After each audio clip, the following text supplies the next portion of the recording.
आज हम political science जून 2024 के यूजीसी नेट एग्ज़ाम के लिए कुछ इंपॉर्टेंट गाइडेंस देखते हैं फटाफट से कि हमें किस प्रकार की स्ट्रेटजी को लास्ट मोमेंट पे अपने सब्जेक्ट के लिए देखना है और जो हमें काफ़ी बेनिफिट देती है।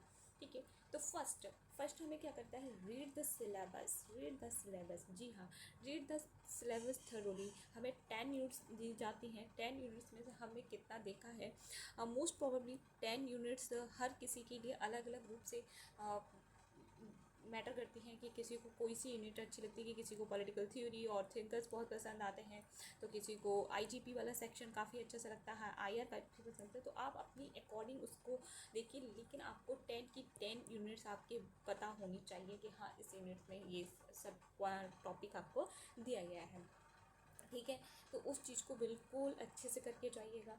सेकंड है कि अब समय है कि PYQ को बहुत अच्छे से एनालिसिस कर लीजिएगा कि PYQ में किस तरीके से ट्रेंड रहा है, किस तरीके के क्वेश्चन पूछे जा रहे हैं, क्या असेशन और रीजन वाले क्वेश्चन जैसे 2024 दिसंबर में नहीं पूछे गए थे, लेकिन ज़रूरी नहीं है कि अब नहीं पूछे जाएंगे। सो प्लीज़ उस चीज़ को नहीं देखिए, कम से कम जो 10 साल का एक ट्रेंड है उसको ज़रूर अच्छे से देखते हैं। अब इतना नहीं है तो 5 साल तो बिल्कुल अच्छे से देख के चाहिए, और क्योंकि इससे पहले 2 मीटिंग में पेपर होता था, तो उस तरीके से आप कम से कम 10 पेपर सेट तो ज़रूर देख कर जाइएगा ही।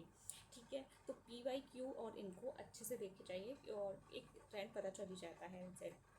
थर्ड पॉइंट आपका आता है गिव द टेस्ट। अब है कि हम अपना टाइम मैनेज कैसे करेंगे। सो टाइम मैनेज हमें किस प्रकार से करना है, हमें पता है कि 3 घंटे का पेपर होता है। जी हाँ, फर्स्ट पेपर में क्या होता है कि 1 घंटे का पेपर होता है फर्स्ट पेपर का, और जिसमें 50 क्वेश्चन होते हैं, और 2 घंटे का पेपर होता है हमारा, जो हमारा सब्जेक्ट का होता है। ठीक है, तो हमें वो 3 घंटे किस प्रकार से मैनेज करने हैं, तो वो उसके लिए हमें टेस्ट देना होगा। जी हाँ, टेस्ट उसी प्रकार से देना होगा जिस तरीके से मैं पहले वीडियो आपको बता चुकी हूँ कि सिमुलेटेड देना है। सिमुलेटेड का मतलब है कि हमें ऑनलाइन फॉर्म में देना है, विद कीबोर्ड देना है, विद माउस देना है, मोबाइल पे टेस्ट अब नहीं देना है। ठीक है, और अपनी गलतियों को आइडेंटिफाई करो, फाइंड योर एरर्स कि आपके क्या वीक पॉइंट्स हैं, क्वेश्चन गलत क्यों हुआ। वीक पॉइंट्स को देखिएगा और उनको नोट डाउन करिएगा। सेकंड टेस्ट देने से पहले उनको रिवाइज करिएगा। ठीक है, तो उस चीज़ को फोकस करिएगा। जी हाँ, फोर्थ पॉइंट वही है, रिवाइज मल्टीपल टाइम्स। जो भी टेस्ट दिया है उनको अच्छे से मल्टीपल टाइम्स आपको रिवाइज करना है। कुछ जो आपकी स्ट्रॉन्ग पॉइंट्स हैं, आपके जो स्ट्रॉन्ग एरिया हैं, उनको मल्टीपल टाइम्स आपको रिवाइज करना है। वीक पॉइंट है उसको, ठीक है, आप लास्ट मोमेंट पे आप उनको कुछ नहीं कर सकते, लेकिन जो आपका स्ट्रॉन्ग है उसको आप और स्ट्रॉन्ग बनाइएगा, वहाँ गलती नहीं होनी चाहिए। वो जब क्वेश्चन गलत होता है तो बहुत रिग्रेट होता है, बहुत ज़्यादा रिग्रेट होता है। ठीक है, तो ये पॉइंट बहुत अच्छे से ध्यान रखिएगा। नेक्स्ट हमारा 5 पॉइंट जो है वो है क्या, last week priorities topic. Last week में हमें क्या करना है, लास्ट वीक में हम 10 की 10 यूनिट नहीं कर सकते, कोशिश करनी है कि हम सारी यूनिट्स एक बार ओवरव्यू कर लें, लेकिन उसमें भी हमें प्रायोरिटाइज करना पड़ेगा पॉलिटी जैसे सेक्शन को, क्योंकि पॉलिटी हमारे गवर्नेंस से भी ओवरलैप करेगा जाके कुछ कमिटीज़ वगैरह। तो वो जो लक्ष्मीकांत की बुक है वहाँ से आप बहुत अच्छे से रीड आउट कर सकते हैं, काफ़ी कुछ दिया गया है। ठीक है, वो आप देखिएगा। IR और इंटरनेशनल फॉरेन पॉलिसी है, उनकी जो इवेंट्स हैं, थिंकर्स हैं, बुक्स हैं, उनकी कॉन्सेप्ट्स हैं, वो आपको एक बार अच्छे से ढंग से रिवाइज कर लेनी चाहिए।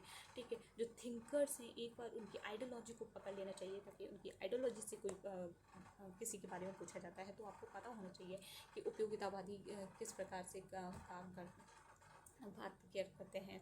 ठीक है, और जो उनकी बुक्स हैं, प्रोमिनेंट बुक्स, ज़रूर एकदम अच्छे से करके जाइएगा, बिल्कुल अच्छे से करके जाइएगा। ठीक है, क्योंकि वो जब छूट जाती हैं तो बहुत सारी बुक हैं, वो ठीक है नहीं याद हो पाती कि मुझे तो नहीं होती थी, बहुत लोगों को नहीं हो पाती हैं, कभी कभी क्या नहीं हो पाती हैं इतनी सारी बुक्स, लेकिन जो प्रोमिनेंट हैं वो मिस नहीं होनी चाहिए। कभी कभी हम क्या करते हैं कि नाम में कन्फ्यूजन हो जाते हैं, तो वो जब होता है तो बहुत बुरा लगता है। ठीक है, वेरी टफ टॉपिक है, बट माय डियर फ्रेंड्स इसको करके जाइएगा, बहुत बेनिफिट और बहुत कॉस्ट इफ़ेक्टिव रहता है कि आप अगर 10 क्वेश्चन इसके हैं और 8 भी सही कर लेते हैं, क्योंकि ये थोड़ा सा अलग टॉपिक है, ओवरलैपिंग नहीं करता है ज़्यादा, तो बहुत अच्छे से इसके क्वेश्चन निकल जाते हैं। तो इसकी जो थ्योरीज़ हैं उनको अच्छे से पढ़ लीजिएगा, एक बार रिवाइज अच्छे से कर लीजिएगा, अगर आपने पहले से पढ़ रखा है इसको बहुत अच्छे से कर लीजिएगा, तो इसके आंसर बहुत अच्छे से निकल जाते हैं। ठीक है, अब बात करते हैं हम ये that is the most important part of the UGC net examination. ठीक है, क्रोनोलॉजी बेस्ड मैंने आपको बता रखा है कि किस प्रकार से करना है, तो फोकस कहाँ करना है, फोकस हमें क्रोनोलॉजी में करना है, क्योंकि बुक्स को क्रोनोलॉजी में लगाने के लिए आ रहा है। आपने देखा होगा जो हरियाणा असिस्टेंट प्रोफेसर वाला पेपर हुआ है उसमें भी हना आरेंट का JS मिल की बुक आई थी, और वो भी कैसे आई थी, ईयर वाइज लगाने के लिए। ठीक है, तो आप इस चीज़ को बिल्कुल ध्यान से देखिए, थिंकर्स और उनकी बुक्स है, तो कभी कभी बुक्स पूछ ली जाती है किस थिंकर की है, उन बुक्स को क्रोनोलॉजी में लगाने के लिए आ जा सकता है, तो वो आप करके जाइएगा बहुत अच्छी थी। ट्रीटीज़ जो भी हमारी फॉरेन पॉलिसीज़ में ट्रीटी होती हैं, इंटरनेशनल रिलेशन में, उन ट्रीटीज़ को बहुत अच्छे से करके जाइएगा, बहुत अच्छे से करके जाइएगा। मैं बहुत एम्फसाइज इसीलिए कर रही हूँ कि एकदम सीधा क्वेश्चन आ जाता है, और सीधा क्वेश्चन अगर एक दिन मिस हुआ तो पूरा गड़बड़ हो सकता है, क्रोनोलॉजी गड़बड़ हो जाएगी, क्रोनोलॉजी जब गड़बड़ हो जाएगी। एक बात और, क्रोनोलॉजी वाले क्वेश्चन में जब हम देखते हैं कि क्वेश्चन थोड़ा अलग से आता है, कैसे कि एक दिया है, फिर दूसरा इवेंट दिया, फिर तीसरा दिया, फिर चौथा दिया, इस तरीके से 4 इवेंट्स आपके पास होंगे, उसके बाद फिर 4 अलग अलग ऑप्शन होंगे, ऐसे ऐसे ऐसे करके 4 ABCD इस तरीके होंगे। आपको क्या करना है, आपको एक रफ सीट मिलती है, रफ सीट में आप उन आपके अकॉर्डिंग जो हैं उनको ना आप लिखते जाइएगा कि ए मेरे अकॉर्डिंग, उसके बाद फिर पहले A आएगा, फिर B आएगा, फिर C आएगा, फिर उनको बिठाइएगा आप अपने जो ABC वाले ऑप्शन हैं उनमें। ठीक है, तो ये आप बिल्कुल अपने रफ सीट पे करिएगा, वरना ये क्वेश्चन गलत होते हैं, बहुत गलत होते हैं, तो प्लीज़ उसको ध्यान रखिएगा कि आपको ये रफ सीट्स लेके ही करने हैं। ठीक है, उसके बाद फिर जो समिट होती हैं शार्क की, G20 की, ठीक है, उनकी जो होस्ट कंट्री हैं वो याद रखिएगा कि जी होस्ट कंट्री कैसे मतलब क्रोनोलॉजी में लगाने के लिए वो भी आ सकते हैं। चेयरमैन तो भाई पूछे जाते हैं, देखा अभी शार्क का 24 वाले में पूछा गया था, तो उनको बिल्कुल ध्यान रखिएगा। UN के चेयरमैन जैसे पूछे जाते हैं उनको ध्यान रखिएगा, बिल्कुल ध्यान देख के जाइएगा। इम्पोर्टेंट इवेंट्स के जैसे कि क्लाइमेट चेंज को लेके जो समिट्स होती हैं उनको किस तरीके से क्रोनोलॉजी में लगानी चाहिए।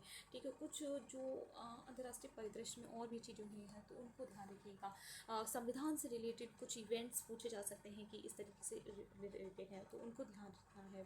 ठीक है, लेटेस्ट इंडिसेस हमें अब लास्ट में क्या करना है, जो लक्ष्मीकांत बुक है ना, Laxmikant book I am sure हर कोई पढ़ता है उसको, हर कोई, तो उसमें जो लास्ट अपेंडिक्स दी हुई हैं, इंडेक्सेस दी हुई हैं, उनको बहुत अच्छे से करके चाहिए, जिसमें आपके लोकसभा चेयरमैन दिए हुए हैं। ठीक है, निर्वाचन आयुक्त दिए हुए हैं, जिसमें क्या कहते हैं मतलब CAG वगैरह दिए हुए हैं, राष्ट्रपति, वाइस प्रेसिडेंट, ये सब जो दिए हैं, उसमें जो हायरार्किकल पोस्ट दी हुई है वो इंडेक्सेस ना आपको बहुत अच्छे से करके जानी है, क्योंकि सीधा क्वेश्चन मार्क्स भी बनता है, तो वो क्वेश्चन भी आपका गलत नहीं होना चाहिए, क्योंकि अगर इस तरीके के क्वेश्चन क्या होता है गलत हो जाते हैं ना, तो बहुत रिग्रेट हो जाता है कि यार ये तो सीधा क्वेश्चन था, ये सीधा बुक में मेंशन था। कुछ क्वेश्चन ऐसे होते हैं कि नहीं हमें पता तो आउट ऑफ द बॉक्स हो जाते, वो तो हर किसी के लिए होते हैं, बट इस तरीके के क्वेश्चन हमें आउट ऑफ द बॉक्स नहीं जाने चाहिए, है ना। चले जाते हैं वो बात अलग है अब, लेकिन ठीक है हम कोशिश तो कर ही सकते हैं ना, हमें पता है कि ठीक है एक बार हम और, तो हम लास्ट में रिवीजन हम इन पे फोकस बहुत अच्छे से करके जाएंगे। प्रायोरिटी आपको देनी पड़ेगी इन टॉपिक्स के लिए। ठीक है, आपको क्या ये अच्छे से करते जाइएगा, तो बहुत बस इतना ही है। बाकी देखो फर्स्ट पेपर के लिए भी मैं आपको अगर टाइम रखा तो बताऊंगी, लेकिन अपने जो आपका जो सब्जेक्ट पेपर है उसको बहुत अच्छे से कर लीजिएगा। आई एम श्योर कि आपने फर्स्ट पेपर पे भी ध्यान दिया ही होगा, देते ही हैं सब। ठीक है, तो इतना तो कर लीजिए कि 30 to 35 क्वेश्चन निकल जाए अच्छे से, और दैट इज़ द स्पिरिट आप लोगों की होनी चाहिए। ठीक है, और तो बस आज के लिए इतना ही रखते हैं, बाकी अगर कोई प्रॉब्लम हो तो बताइएगा। ठीक है, ओके, थैंक यू, जय हिंद।